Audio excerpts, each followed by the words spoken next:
Nobody likes to be stressed out. It feels horrible. But did you know that being chronically stressed can actually be increasing your chances of getting an autoimmune disorder, and specifically thyroid problems? Really, it can. We're going to talk about that today. And I'm not going to leave you stuck. I'm not going to leave you wondering if you are destined to have problems because of the stress all around us and in your life. No, I never want to leave you feeling hopeless like that. I always want to empower you and help you discover a true, simple, and sustainable path to health. That's why you're here. That's why you're listening to the Health with Hashimoto's podcast, because I help you regain your energy and create wellness. I give you true, simple, and sustainable tips so that you can create whole health. So what is it about stress that causes problems? Well, it's a bunch of things, actually. Number one, when you are stressed, your adrenal glands put out more stress hormones. Well, that makes sense, right? Well, your adrenal glands, they are designed for acute stress. They work really well and they put out hormones to help your body do that whole fight and flight thing. Our stress hormones are really good at that short-term acute stress. The problem is there is now stress all around us. Think of the stress in your family, in your relationships, while you're at work, in your finances, while you're driving. Stress seems to be everywhere. I could list off so many things. The problem is we are chronically stressed. When your body responds to stress, it releases the hormones, and then it has a time of healing where your body gets back to normal. But when we're constantly stressed, there's no getting back to normal. There's no shifting into the other side of your stress system. It's the parasympathetic response system that's commonly referred to as rest and digest. So when we are chronically stressed, we don't get into the rest and digest, which means that our bodies cannot heal. In episode 3, I explained to you about your thyroid labs, and one of those labs is your free T3. I described it as kind of a brake system. It's also in the Hashimoto's 101 guide. If you have not downloaded that, you can get it down in the show notes. And I talked to you about that free T3 as a clear signal of your body saying, whoa, something's going on. We need to heal. Think of that free T3 as an indication that your body is stressed. Chronic stress is not good for you. So if your body is putting the brakes on your thyroid conversion for the cells, what your body is doing is it's saying, no, we cannot activate that cell and turn it on because there's other things that we need to be doing right now, like healing. So how can you approach this chronically stressful life that you have to give your body more time to heal? I'm going to give you some tips, but first let's talk about another way that stress impacts your overall health, and it impacts your immune system, and it creates more of an autoimmune environment, and that is your gut. I've told you many times on this podcast the 3 different components that everybody needs for an autoimmune disease. And those are number 1, a genetic component, number 2, a gut component, and number 3, a trigger. Well, stress impacts your gut. How do you respond digestively when you are under stress? Some friends that I have, they have told me that they are a stress pooper. When they are under stress, they have to go to the bathroom very frequently because all of the food that they are eating, or even the food that they're not eating, it's going straight through them. They feel like they need to go have a bowel movement all the time when they're under stress. Other people feel like their digestive system doesn't move at all when they're under stress.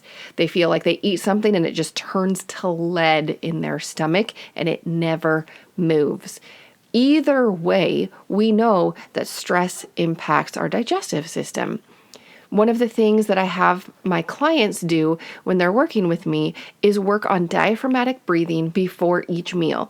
When you breathe with your diaphragm, that's a big belly breath, you are telling your body to shift from the stress mode to the rest and digest mode.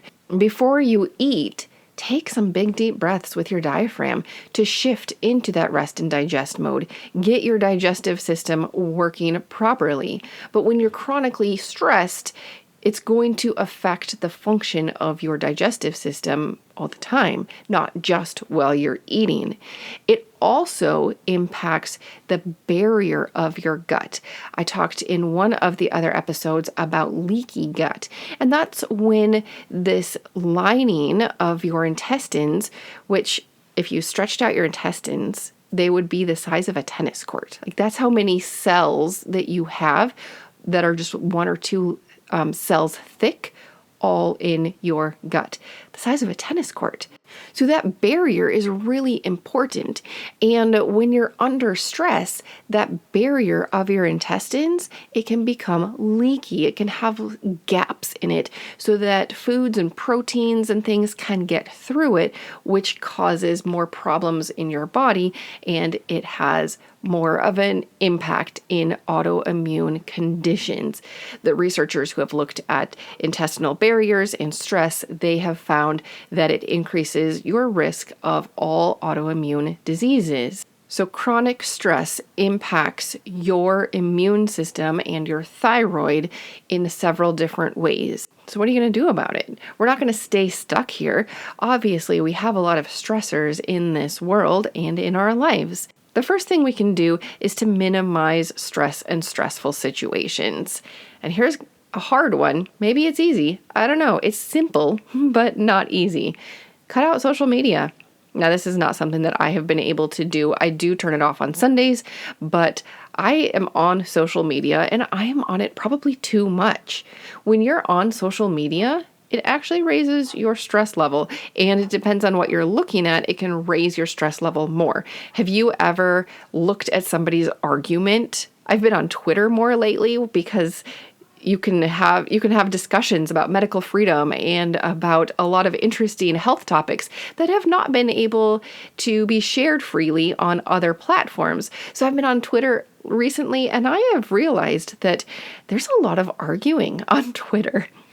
It's entertaining, but at the same time, I know that reading through those threads of people disagreeing, it can teach me stuff, and I love to see both sides of things, but it also can raise my stress level. So I have had to put boundaries around my time on social media in general, and Twitter specifically, because I don't need to raise my stress level just because they are arguing.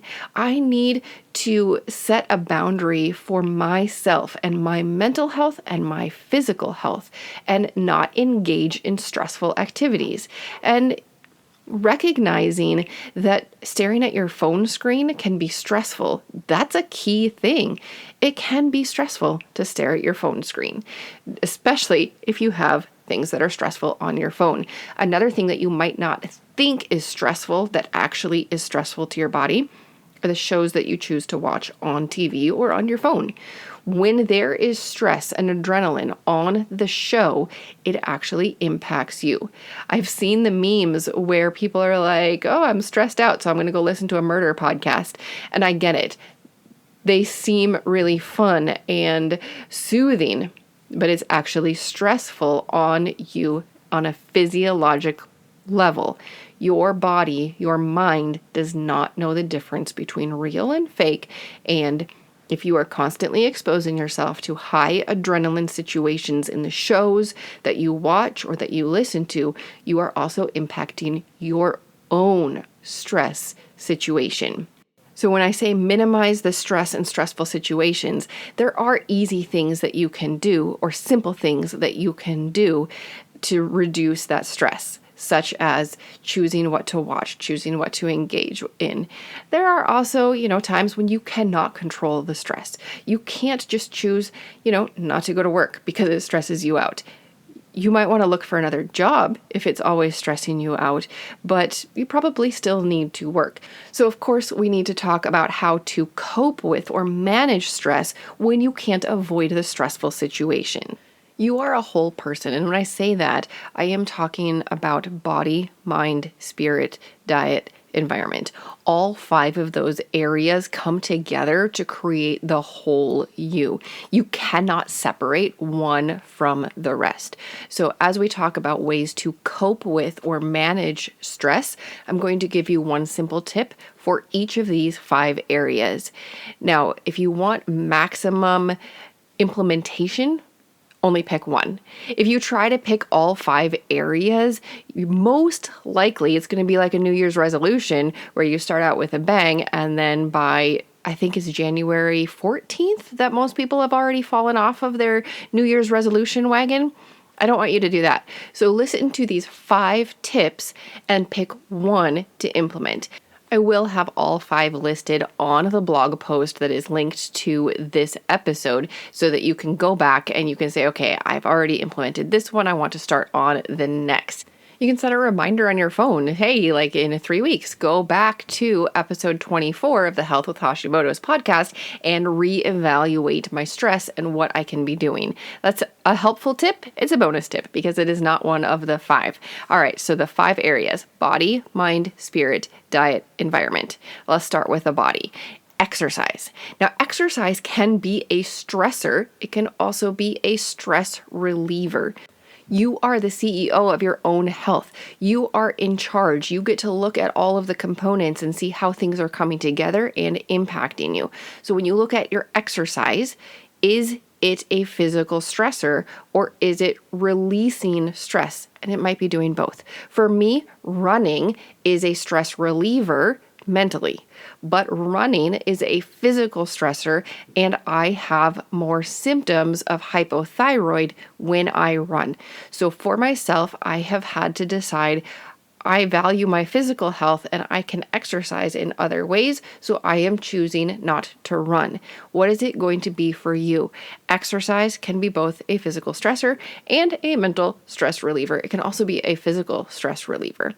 So when I go through body, mind, spirit, diet, environment, body, it's exercise. Mind, meditation. Now, meditation, I'm not talking about emptying your mind. I'm talking about thinking about one thing and coming back to that over and over. If you practice biblical meditation, you're thinking of one verse or one phrase that describes God, and you're repeating that over and over, and you're thinking about it. If you're sitting in silence and you're breathing, maybe you are focusing on your in and out breathing. You're counting to 21 breaths and then you're starting again. Meditation is sitting or being in peace and focusing on one thing. If you've never tried biblical meditation, open your Bible app or open Bible on the computer or your physical Bible and find Psalm 145. It talks about meditating on God's glorious splendor, on His majesty, and on all of God's wonderful works. Meditation does not have to be big or scary. That is one way you can cope with or manage stress on that mind aspect. So body, mind, spirit, diet, environment. Let's move on to spirit. Of course, with biblical meditation, we're going to follow it up with prayer. People who pray have better stress response. That is proven out in the literature. When you pray, it lowers your stress. If you don't pray, well, you can try it. It's simply talking to God. I teach the kids in my Sunday school that you don't have to do anything special to pray. You just simply talk to Jesus. That's it. You can do it anytime, anywhere. But you don't have to pray to lower your stress on a spiritual level. You can also express gratitude. Of course, you can express gratitude in prayer, or you can express gratitude in a gratitude journal. Praying and expressing gratitude both lower your stress in your body. It is good to be thankful. It is good to practice gratitude. All right, body, mind, spirit, diet is next. Processed foods are a huge physical stressor. Your liver and other parts of your body are not designed to deal with all of the processed foods. So one way to lower your stress is to cut out the things that are stressing out your body. So reduce your processed foods as much as possible. That will lower your stress.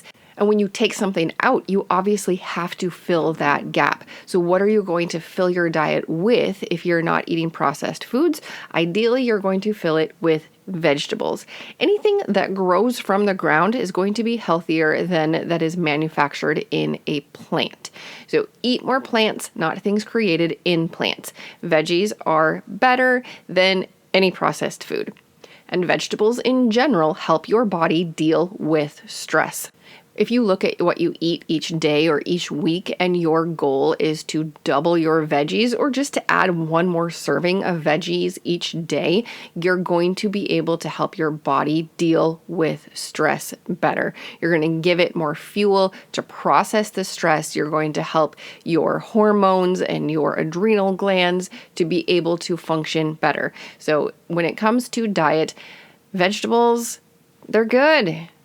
I don't necessarily like to eat them. I don't know about you. I've always struggled with that. It is an area that I am consistently striving to get better because, quite honestly, I didn't grow up loving vegetables. I didn't grow up having an abundance of variety. So it's something that I'm working on. How about you? Are you working on vegetables? Hey, while I'm talking about that, will you head over to Instagram, send me a message, and give me your best idea about veggies? How do you like to incorporate them into your diet? I would love to know because, like I said, it's something that I'm always trying to work on as well.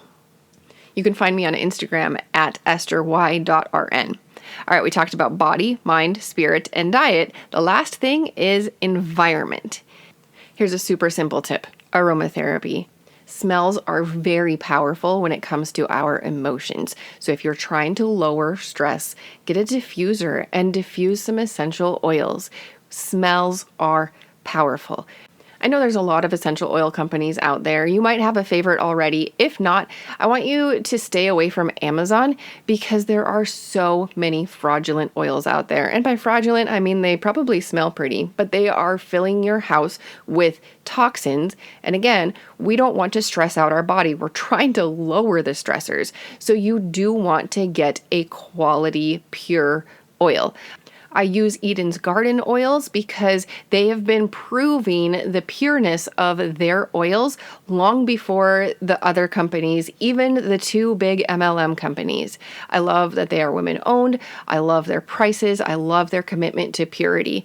And I really love some of their blends for lowering stress, lowering anxiety. My favorite one is Anxiety Ease. But you can go over to their website and you can find a bunch of blends. Try them out. See what lowers your stress. With all aromatherapy, it's like with many things that we've talked about on this podcast, you don't want to overdo anything because too much of anything causes imbalance in your body. So don't diffuse the same essential oils every single day. You have to take a break.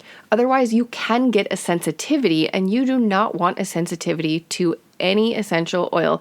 And yes, you can get a sensitivity even if you are using the most pure, the most wonderful aroma ever. If you have too much of a good thing, your body says, oh, this is not a good thing anymore, and it turns bad. So take a break from your favorite smells. Don't do them every single day. But your sense of smell is powerful. And what a simple way to lower your stress levels by just putting a couple drops of oil in your diffuser, turning it on, and just sitting and breathing, or just going about your day and breathing those smells that will reduce your stress. So I've given you 5 different things that you can do to cope with or to manage your stress. I'm curious which one you're going to do. And also, give me all your veggie tips. Head over to Instagram and tell me what veggies you like. You can get a recap of all of these over on the blog, healthwithhashimotos.com. And of course, I have other resources over there for you as well. I look forward to chatting with you next week. Next week, I think we're going to dive into all things COVID and autoimmune or Hashimoto's related. I know, that one's a big topic. If you have a specific question about that, I would love to narrow down the focus and tell you exactly what you are wondering about COVID and autoimmune disease or Hashimoto's or thyroid. Let me know your questions so that I can answer it on a future episode. This podcast is for informational and educational purposes only. Please be sure to discuss any concerns and plans with your trusted healthcare professional.